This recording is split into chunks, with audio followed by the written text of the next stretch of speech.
Good afternoon and welcome to a celebration of the life of Elizabeth Stutchbury.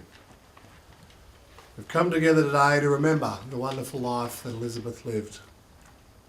Whilst there is obviously a great sadness with Elizabeth's passing, today is also an opportunity to reflect on how she has touched the lives of each of you here today. My name is Michael Bauer, and it's my great honour to be the celebrant for this service today. I'd like to begin by introducing Kirby, who's going to perform her own arrangement inspired by Tracy Chapman's cover of Stand By Me. Kirby is Erin's best friend and has been since they were in Year 7. Elizabeth knew Kirby from that time too, and she always loved Kirby's singing. Elizabeth would put up with the two girls trying their very best to be quiet after coming home from parties either late at night or early in the morning, depending on your perspective. In April this year, Elizabeth attended Kirby's engagement party, and although she wasn't well, she had a wonderful time. She may have even eaten all of the oysters. Ladies and gentlemen, Kirby.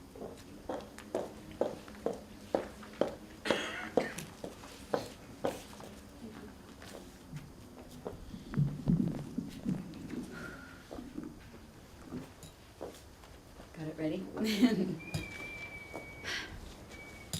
When the night has come and the land is dark and the moon is the only light we'll see, no, I won't be afraid, no, I won't be afraid, just as long as you stand by me.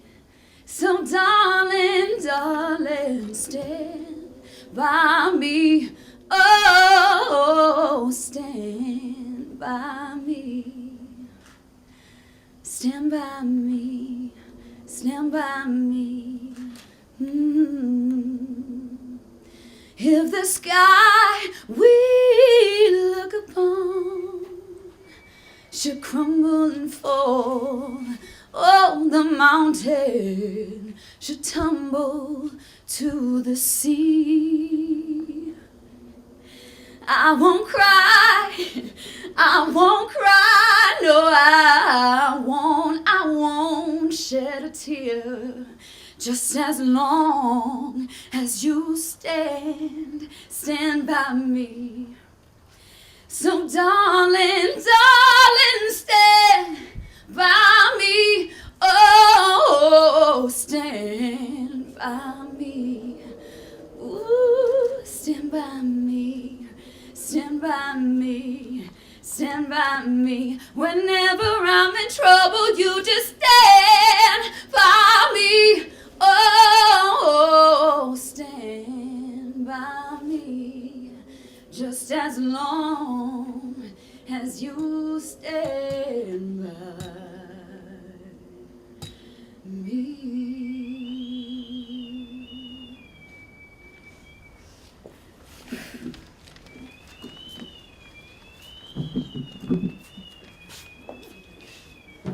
Ladies and gentlemen, Kirby, if you do feel like applauding at any stage during the service, Feel free, come on.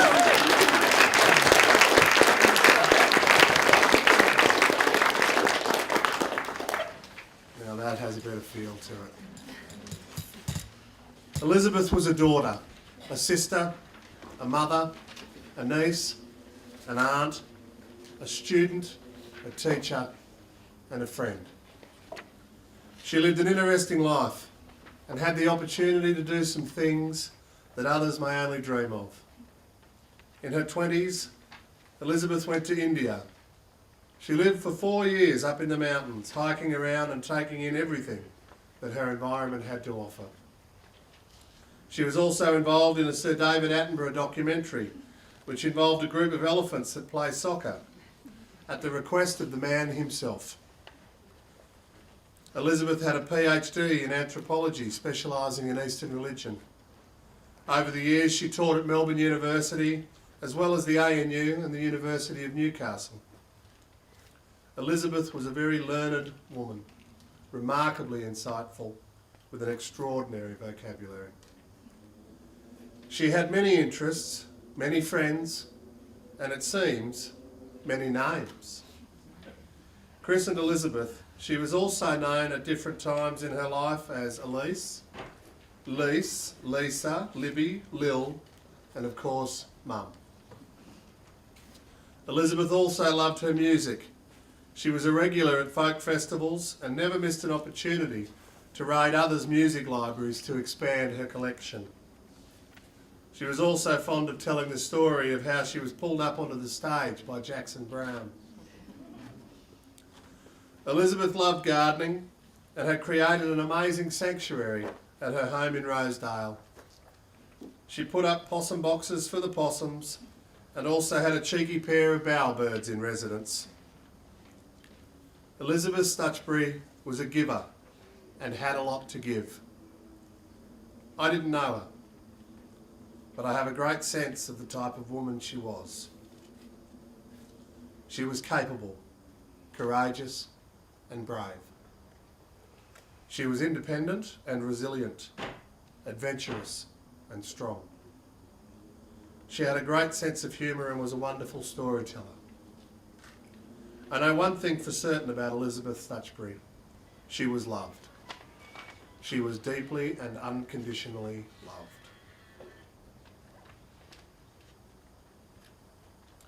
As you entered today, you were greeted by the beautiful sounds of Elizabeth's harp, played by Alison Ware. Elizabeth met Alison at Canberra Hospital in April, where she worked as a therapeutic harpist.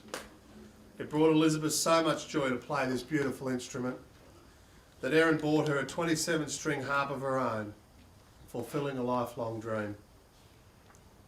Ladies and gentlemen, Alison Ware.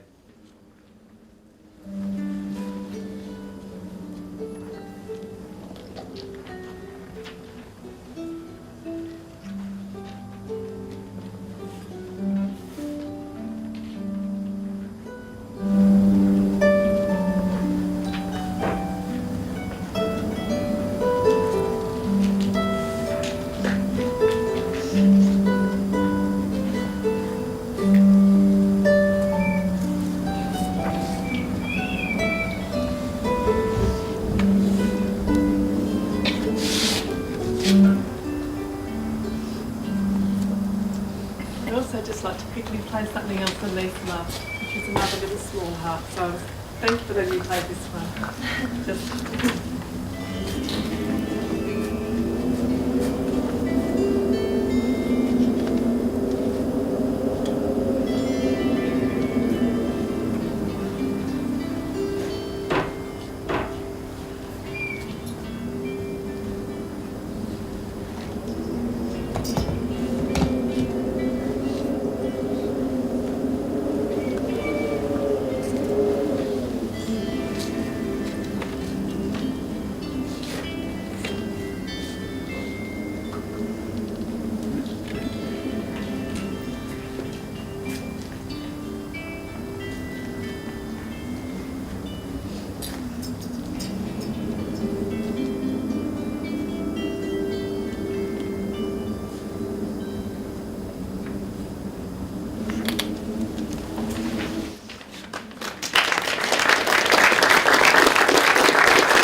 Elizabeth discovered Buddhism in her mid-20s, but her spiritual roots were Anglican. She had a very high regard for faith, spirituality and the quest for inner meaning. Even as an academic, she studied people and religion in India.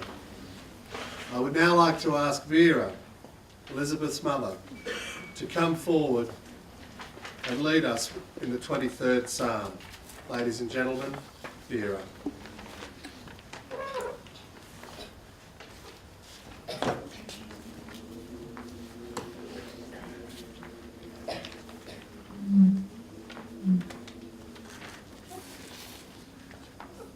The Lord is my shepherd, I shall not want. He makes me down to lie in pastures green, he leadeth me the quiet waters by. My soul he doth restore again, and me to walk doth make within the paths of righteousness and for his own name's sake. Yea, though I walk through this dark vale, yet will I fear no ill, for thou art with me, and thy rod and staff me comfort still. My table thou hast furnished in the presence of my foes. My head thou dost with oil anoint, and my cup overflows. Goodness and mercy all my life will surely follow me, and in God's house for evermore my dwelling place shall be. Amen.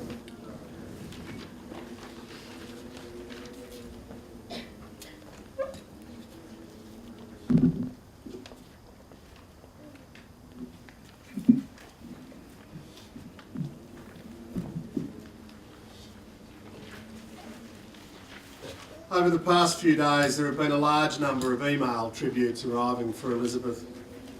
These will be added to the memorial book, but there is one that I would like to share with you now. The message is from Professor Michael Allen.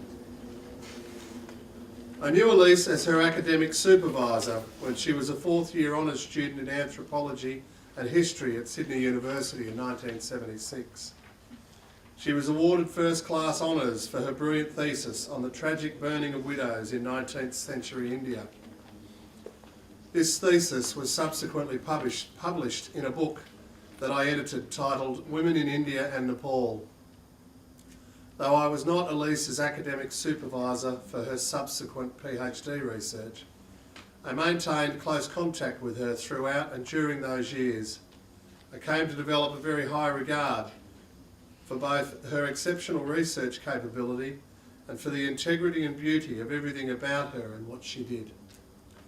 I am attaching one of my one and only photos in which she figures. It was taken in 1978 when she visited in Nepal. I was living there with my family and engaged in fieldwork on Nawar society and religion, Vajrayana Buddhism. She stayed for about a week in our family home just outside Kathmandu. We were on a family walk in Kathmandu when the photo was taken. I fear the resolution is none too good. I would love to be at your celebrations tomorrow, but at 87 years of age, I do not often travel outside of Sydney. I'd now like to ask a dear friend of Elizabeth's, Jenny, to come forward and share some memories.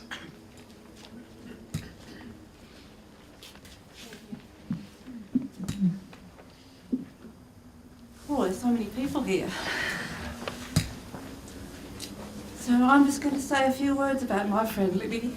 And interesting that someone else commented on the various names. And I thank Erin for the honour of giving me the opportunity to talk about her mother and my longest and very dear friend. I'm going to say Libby, as that is how I've always thought of her, despite saying when we turned 50 that I would call her Elise. I did call her Elise, but I always thought of her as Libby. I think Bill and Vera and her sisters Anthony and Rhonda are the only others who call her Libby.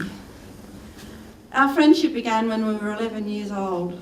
Libby came to East Gordon Primary School in 6th class. I'd only been there for half a year, my family having moved to Sydney from Western Australia, so I guess we both felt like newbies. I can't really remember how the friendship started, maybe just because we both have a birthday in November.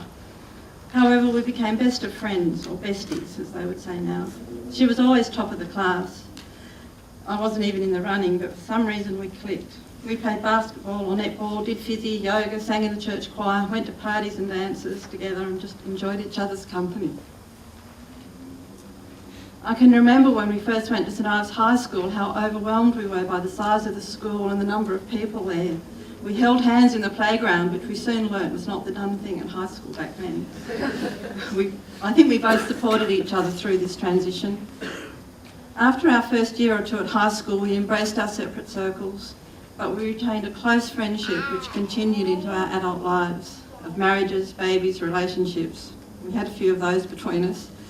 We never lost contact. We always seemed to sense when contact was necessary and needed. I can remember a time, perhaps in the mid-70s, when I was at a loose end, returning from a fair time in England and leaving a significant life behind. Libby suggested we subscribe to the Australian Ballet at the Opera House for a season. We would have been in our early 20s. How I loved those experiences, only made possible by her ability to appreciate others' needs, provide a diversion and help them get back on track with life. The last time I'd been to the Opera House with Libby was in the 1960s during its construction on a school excursion. We had some memorable times together at Currarong when it was still the Stutchbury family holiday destination. We would load up her car or mine, I can't remember. Libby was always brown, slim and beautiful. I was in always opposite. I would get badly sunburnt with splotches everywhere from badly applied sunscreen. We did enjoy the beach and the sun and just being together. Many years later, when Currarong was the Stutchbury family home, I visited Libby and Erin and of course Bill and Vera one Christmas with my children, and I can't tell you how my teenage boys vied for Erin's attention. Typical Stutchbury. Libby was very involved in the Buddhist community on the south coast. I used to holiday with my children at Mystery Bay near there. I had very little knowledge of her life and involvement in that community. Yet she would frequently take the time to be with me and my children at our campsite and join in our everyday lives and make us feel very special. Libby was such a unique person, so creative, so intelligent, the gold medal for anthropology which hadn't been awarded for 9 years, so independent and focused on things that were important to her. She pursued her studies through very difficult situations. Such was her dedication to her chosen course of study, yet she always had time to spend with friends and to relate fully to our lives. So many times during our childhood did Libby have a broken arm. I have an image of her sitting in the pew at St John's in Gordon, ready for Sunday school, the things we did, with her arm in a cast. It was a reasonably typical sight. When she told me last year that she'd broken her arm, we had a bit of a laugh and talked of the childhood occasions of broken arms. I didn't fully appreciate the implications of this at the age of 60 and the impact this had on her overall health and future decisions. I so appreciate the effort Libby made to travel to Central West New South Wales in November 2014 to celebrate my 60th birthday.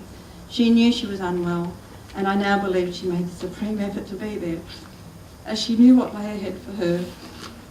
She didn't tell anyone of her situation. She was gracious, generous and inclusive. Great fun, and just enjoyed being there with my family and special friends.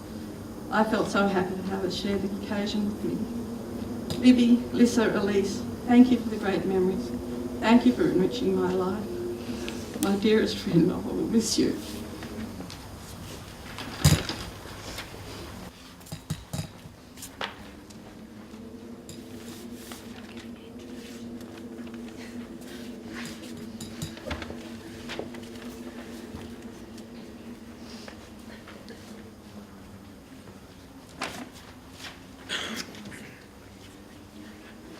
Hello everyone, I'm Pippa and I'm very happy to be here. I'm happy because I've had the pleasure of knowing Elise and Erin for over 23 years.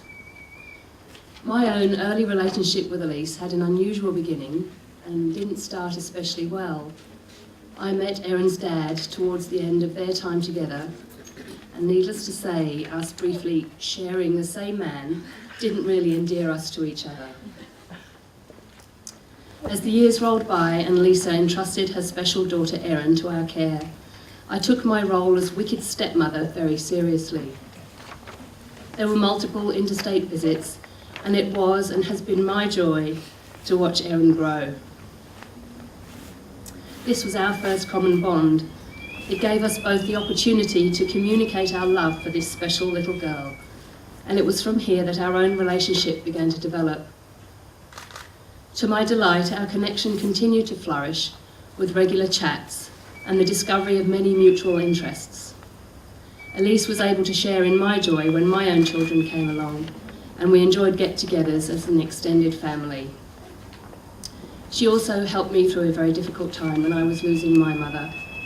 I'd like to think that I helped her once or twice too. We definitely liked to enjoy a glass of fine red and some music and a few deep belly laughs. I am blessed that our bond was deep and real, and that because of who she was, we were able to transcend our slightly rocky start. And now I must try to remember this little quote from Richard Bach's Illusions. He says, "Do not be dismayed at goodbyes. A farewell is necessary before you can meet again. And meeting again after moments or lifetimes is certain for those who are friends. Thank you, Elise, for your special friendship."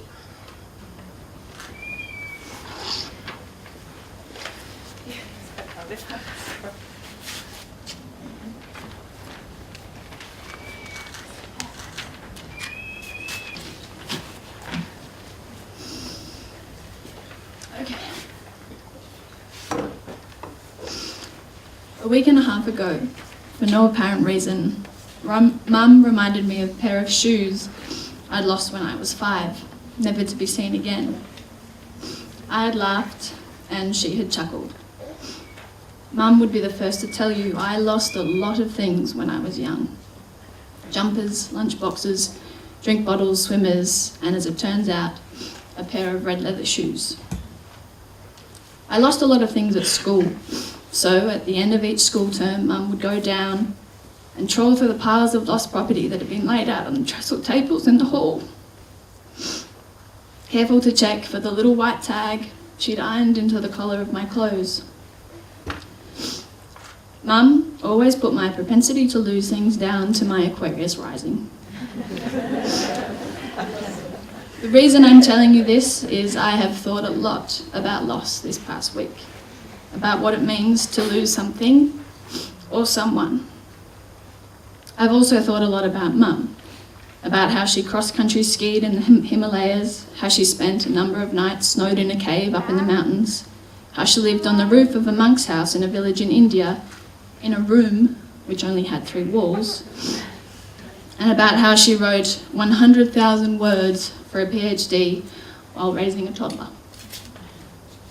Mum would probably put all of this down to her being a Sagittarius. I'll just also put it down to her being wild, adventurous, and just a little bit crazy. She was brave too.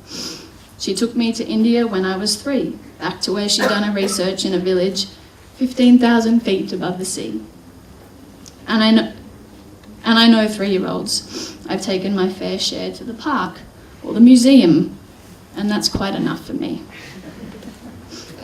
Mum was brilliant. She was more than just intelligent and book smart.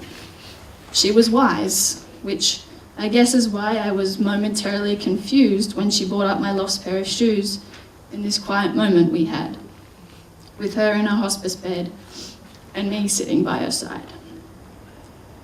Perhaps it was just because she loved shoes so much. She owned more pairs than perhaps all of us here put together, and I can guarantee you she never lost a pair, probably never even threw a pair out. She wasn't a thrower-outerer. Mum filled our house with books and art, and as anyone who's been to Mum's house would know, a lot of other stuff as well. As well as shoes, Mum loved music, everything from Mitchell to Joplin to Dylan to Mozart. She went to the National Folk Festival here in Canberra year in, year out, and passed on all her music discoveries to me. One year, long after I left home, she sent me a text at 3 a.m. to tell me about a band she'd just heard. It was a Friday night, but I had been in bed since 9:30. She really didn't know how to party. Mum actually went to the festival this year in April, determined to go and enjoy the vibe, despite her body failing her. She didn't like to let her poor health, which affected her for nearly all her life, get in the way of doing the things she loved. Sometimes it did though, and that, if you'll excuse my lack of eloquence, really sucked. But throughout her life, it didn't stop her from dancing like she was straight out of Bollywood, and it didn't stop her from singing along to songs even when she didn't know the words. It also didn't stop her from making a really high-pitched cheering noise, I don't know if any of you know it, when she was in a crowd and really appreciated whatever music she had just heard.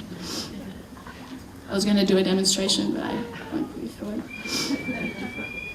It also never stopped her from caring about other people, about her own mum and dad, about her 2 sisters, about her nephews, about her extended family, about her friends, and about me. Her connection to Buddhism and the Dzogchen community also meant she had a family of Vajra brothers and sisters. I've been in awe of those precious connections my whole life. Because of Mum, throughout all of this, I have been surrounded by a group of wonderful and amazing people. The truth is, there is nothing more she could have done for me. She couldn't have loved me or any of you any more than she did. It was a lot. And I've realised something this past week. The fact is, I haven't really lost her at all. I get why people say I'm sorry for your loss, and I'm not ungrateful for those people who've said it. But please don't be sorry. I'm thankful she was who she was. I'm grateful she was my mum. And I am truly blessed to have shared all the things that I have with her. I love you, Mum. Always have, always will.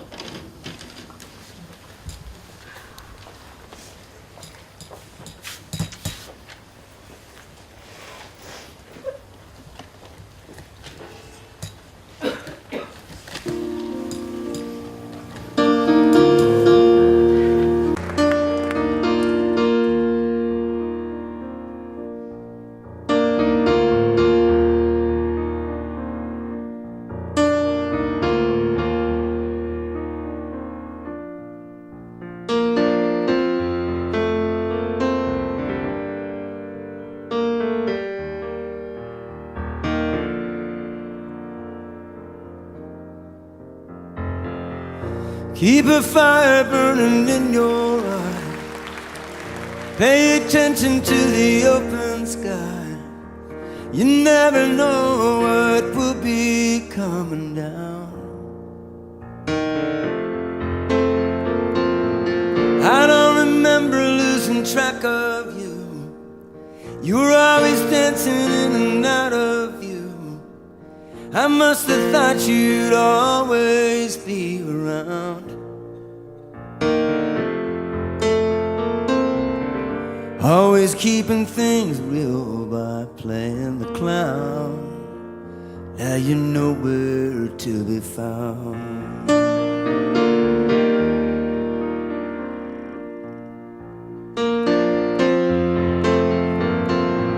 I don't know what happens when people die.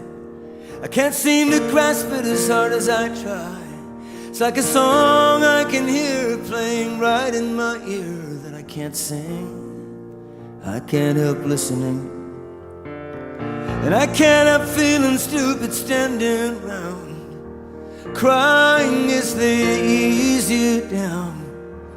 'Cause I know that you'd rather we were dancing, dancing our sorrow away,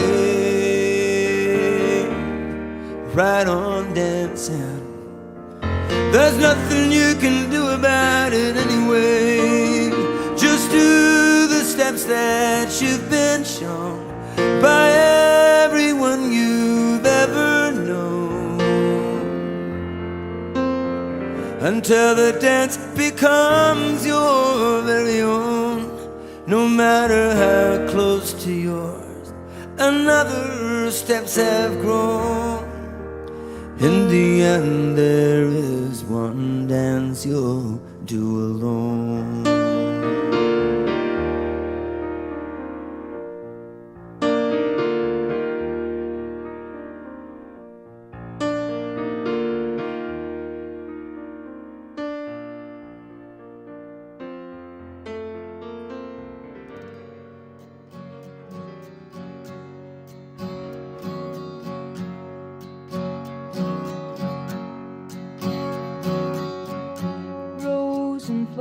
Of angel hair and ice cream castles in the air and feather canyons everywhere. I've looked at clouds that weep, but now they only block the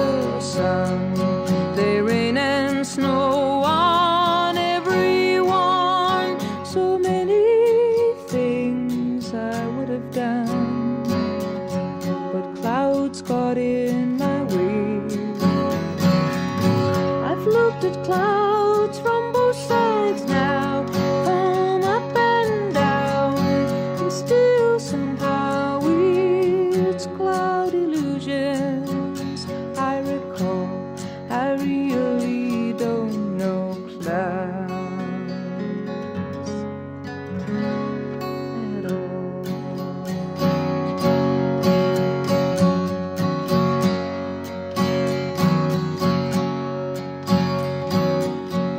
Moons and Junes and Ferris wheels, the dizzy dancing way you feel as every fairy tale comes real. I've looked at love that way, but now it's just another show. You leave 'em laughing when you go, and if you care, don't let them know. Don't give yourself away. I've looked at love from both sides now, from give and take, and still somehow it's love's illusions. I recall, I really don't know love at all.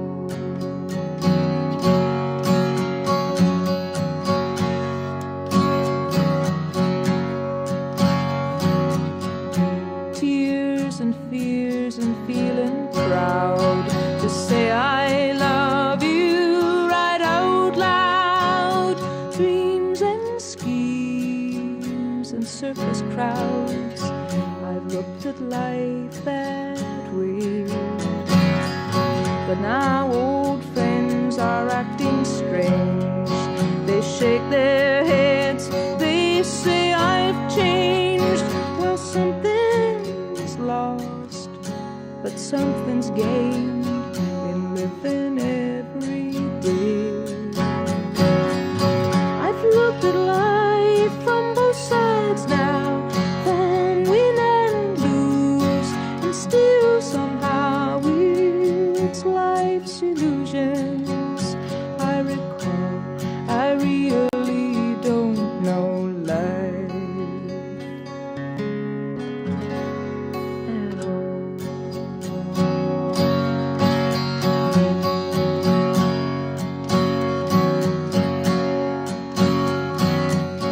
I've looked at life from both sides now, from up and down, and still somehow it's life's illusions.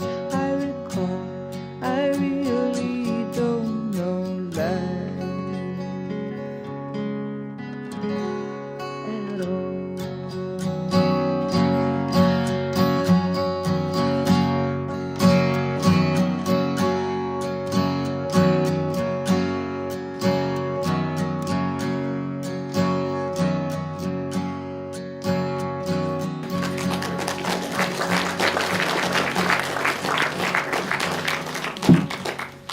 As we move to the next part of our service, I would ask that you forgive me any small mispronunciations that might occur.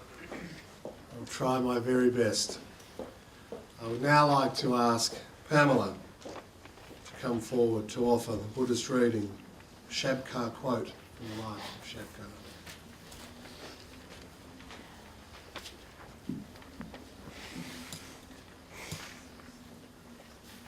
Thank you. This is from The Flight of the Garuda by Shankar. He was a sainted hermit, a wise person, 1781 to 1851. So this is Song 7 from The Flight of the Garuda. Spontaneously luminous simplicity. It's just that. How can you say you don't see your mind as being the Buddha? There is nothing to cultivate. So how can you say, I haven't practiced much? This awakened mind clearly manifest. It's just that. How can you claim you can't find your mind? This uninterrupted, limpid clarity, it's just that. How can you claim you don't see the essence of your mind? Once established in that nature, there's nothing to do at all. How can you claim you can't do it? If there's no more duality between rest and movement, how can you claim you can't remain in it? In the awakened state, born of itself, the three aspects of Buddhahood are spontaneously accomplished without effort. How can you claim you can't accomplish them by practice? You should just remain in non-action. How can you claim you can't do it? Thoughts arise and are liberated simultaneously. How can you claim this remedy escapes you? This awareness of the present moment, it's just that. How can you claim you can't recognize it? I also want to say, of all the people who are unable to be here today, and there are many, I wish to note Phil and Vanita, both very ill, because they put in such a lot of time and love to the care of Elise over the last year.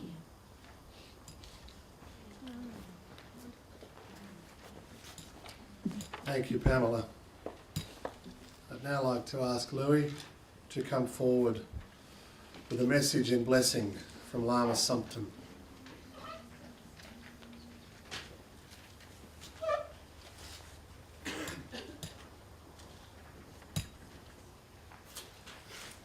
Been asked to deliver these few words from the Venerable Lama Karma Sumpton Gyatso. Excuse me. Dear Noble Dharma Sister Lisa Stutchbury, I am writing to you as I am not able to come physically to your departure, but mentally I am here with you. I knew you very well. I saw you for the first time in Canberra, perhaps it was 1984, and you invited me to teach. After that, for many years I visited Canberra, having made very special connections with precious people that continue to the present time. This is because of the connection I made with you all those years ago.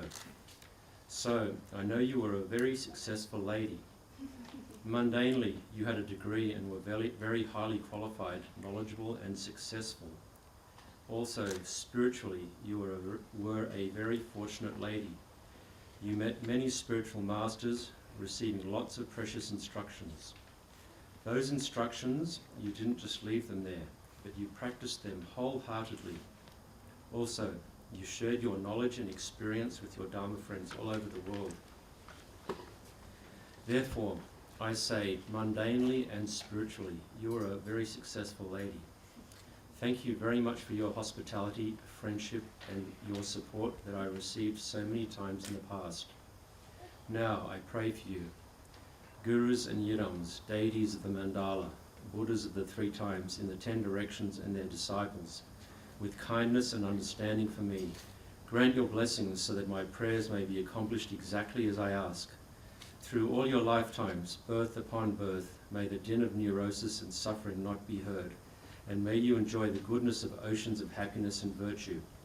Having obtained the precious human body, endowed with energy and intelligence, having attended on a worthy master and received the pith of the holy instructions, may you practice the holy Dharma properly as you have received it, all your lives without interruption.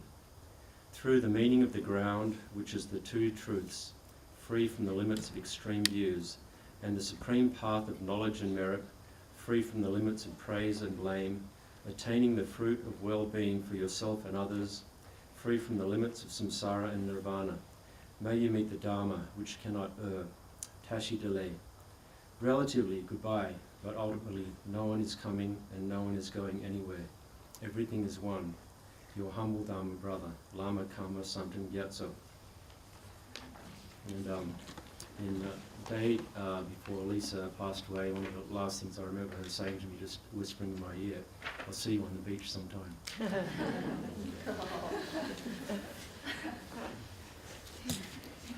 Thank you, Louis.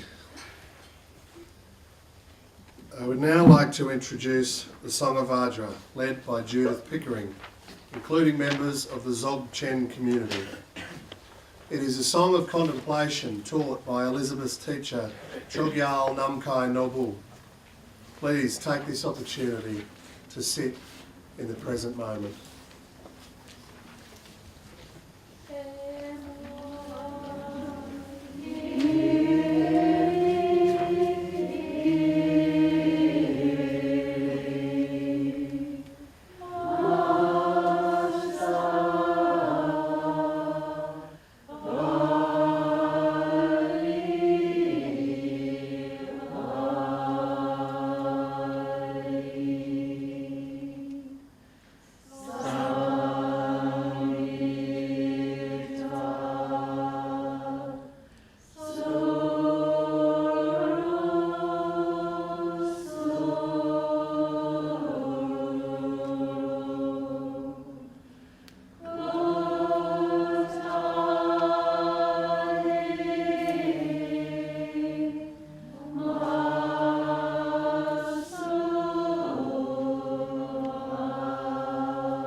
That concludes our memorial service today, celebrating the life of Elizabeth Stutchbury. Erin and the family would like to thank you for your attendance today. You're most welcome to stay after the service for a cup of tea and a sandwich, to share your memories of Elizabeth amongst yourselves and in the book provided. At 2 p.m. today, Elizabeth will be cremated, and Erin has asked that you join her at that time in the Himalayan cedar forest here at the Arboretum, one of Elizabeth's favourite spots, for some quiet reflection. And finally, in parting, I'd like to share these words by Leonard Cohen, one of her favourite artists. The birds, they sang at the break of day. Start again, I heard them say. Don't dwell on what has passed away, or what is yet to be. Ah, the wars, they will be fought again. The holy dove, she will be caught again, bought and sold and bought again. The dove is never free. Ring the bells that still can ring. Forget your perfect offering. There is a crack in everything. That's how the light gets in.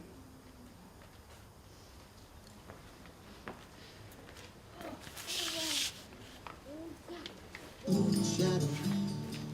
And if I ever lose my hands, lose my plow, lose my land, or if I ever lose my hands. I just wanted to say that I may not be going to the cedar forest because it's really cold outside.